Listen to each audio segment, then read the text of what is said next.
नमस्कार. आज 13 ऑगस्ट.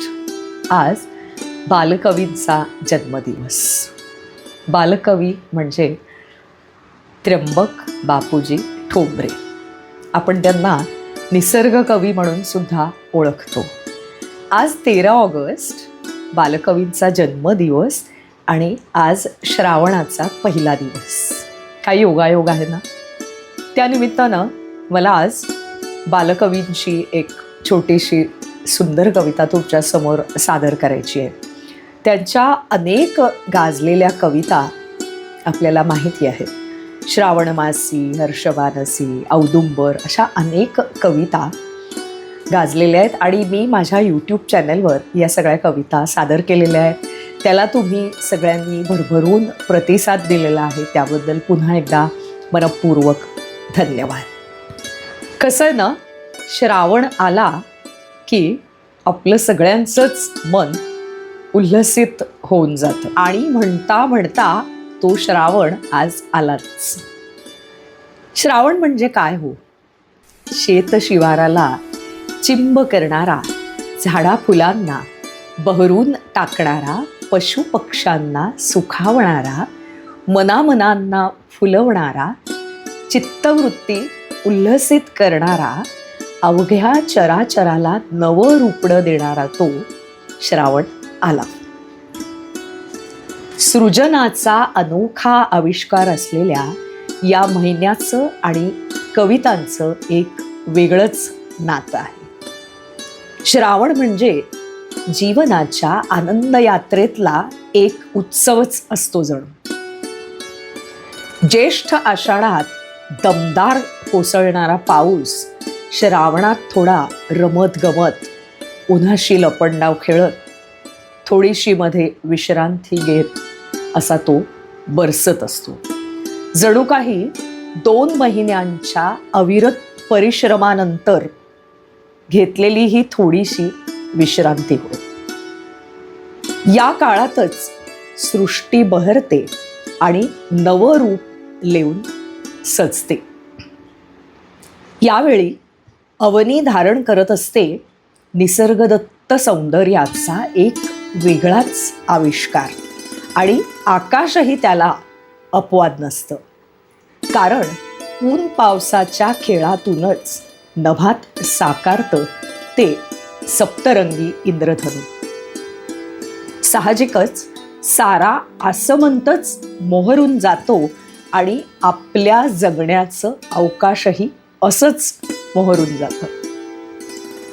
नवा उत्साह मिळतो आणि त्यासोबत एक जगण्याची नवीन उमेद सुद्धा मिळत असते आपल्याला.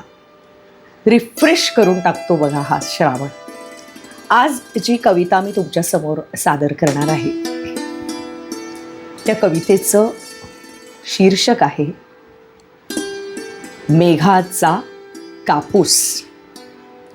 ही कविता फुलराणी या बालकवींच्या निवडक कविता असलेल्या पुस्तकातनं घेतलेली एक छोटीशी आणि सुंदर अशी कविता. ऐकूया मेघांचा कापूस ही कविता. फिकट निळीने रंगविलेला कापूस मेघांचा, फिकट निळीने रंगविलेला कापूस मेघांचा, वरुनी कुणी गुलजार फिरविला हात कुसुंब्याचा, त्यातही हसली मंदपणे ती चंद्रकला राणी, त्यातही हसली मंदपणे ती चंद्रकला राणी, कडेकडेच्या मेघांवर ये मोत्यांचे पाणी, कडेकडेच्या मेघांवर ये मोत्यांचे पाणी, इंद्रनिळाचा रंग बहरवी गिरीच्या अंगाला, इंद्रनिळाचा रंग बहरवी गिरीच्या अंगाला, मधुन जळाची शुभ्र शोभते ती मोहनमाला, चौबाजूला थाट दाटला हा हिरवाळीचा, चौबाजूला थाट दाटला हा हिरवाळीचा, सृष्टी सतीने साज घेतला पाऊस काळीचा,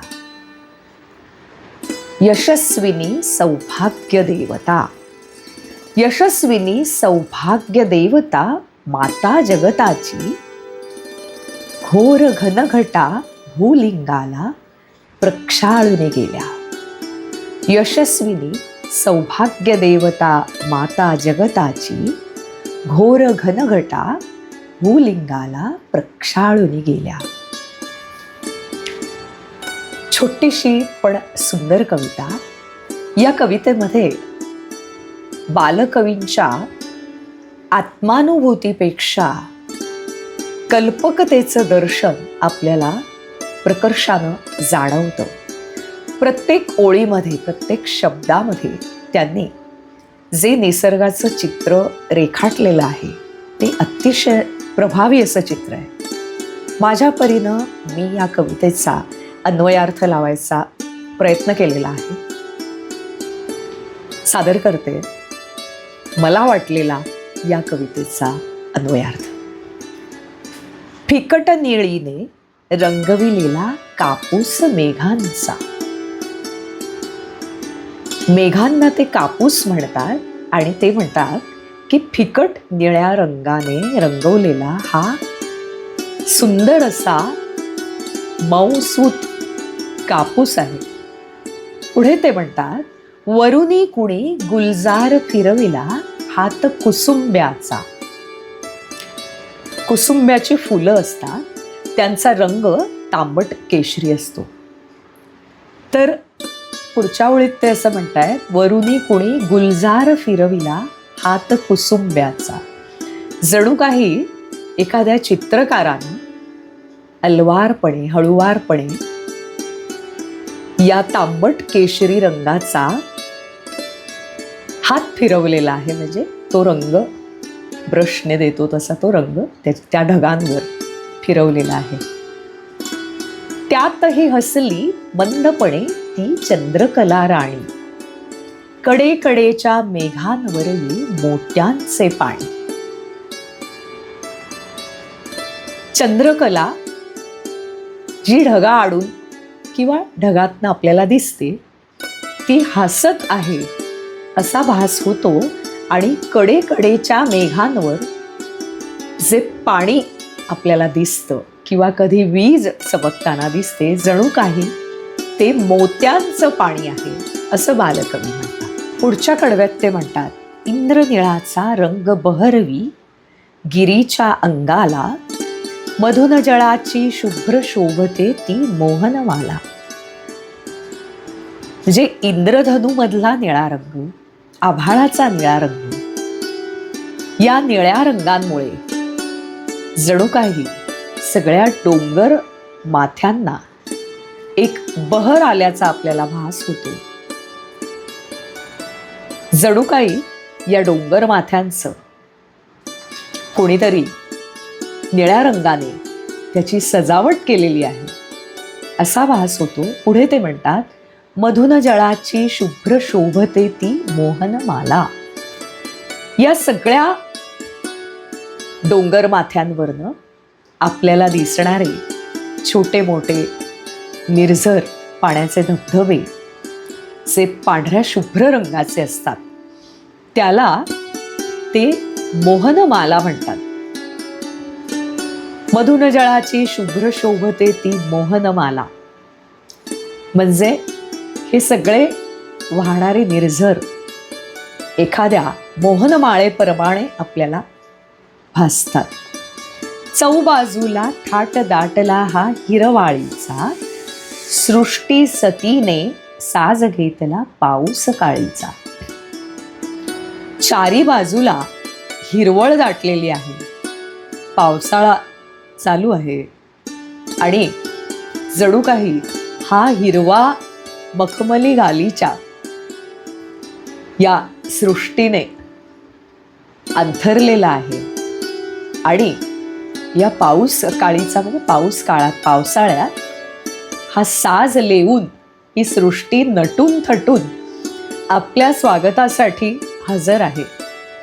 आपल्याला आनंद देण्यासाठी ही सृष्टी आपल्या सेवेला हजर आहे.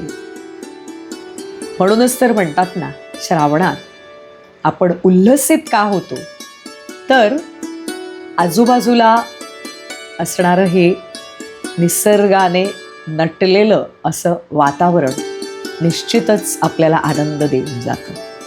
शेवटी ते म्हणतात, यशस्विनी सौभाग्य देवता माता जगताची घोर घनघटा भूलिंगाला प्रक्षाळुनी गेल्या.